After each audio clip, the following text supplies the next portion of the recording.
היי גייז, אלה סיבות ללמה אני לא אוהבת את הסרטונים של לבלו.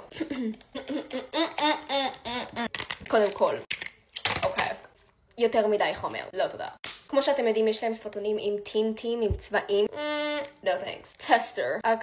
אוקיי. יש לזה גם טעם טעים. לא תודה. ננסה גם את התות. יומי. לא. יש להם סרטונים עם חומצה הילרונית. אוקיי. מעניק לך לחוד ל-24 שעות. Thank you. לא, no thank you, כאילו. damn. זה יותר טוב מהרגיל, אני חושבת. סטופ, כיבוי, אישור. יש להם לבלו בבאטר קרים עם ונילה. Let's see. מריח טוב מדי. לא טוב. יש להם סרטון עם היידרוקר עם SPF 15. אוקיי. לא תודה. אני לא צריכה. יש להם לבלו הרגיל הקלאסי.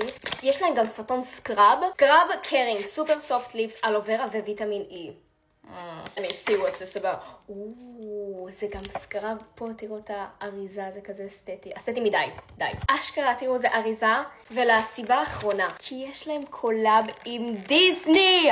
זה הקלאסי, זה האוריג'ינל. מעניק לחוד ל-24 שעות כמו תמיד. You know the drill. Oh my lord. זה בטעם סופט רוז. Oh my god, it's pink! ואלה הסיבות ללמה אני לא אוהבת את הסרטונים של לבלו. זה הכל היה שקר, אני גרועה בלשקר, סליחה.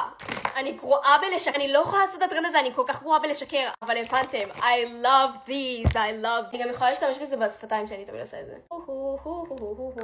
פיזית! The trend. אני חושבת שעשיתי את זה טוב, אבל הבנתם את הפואנטה.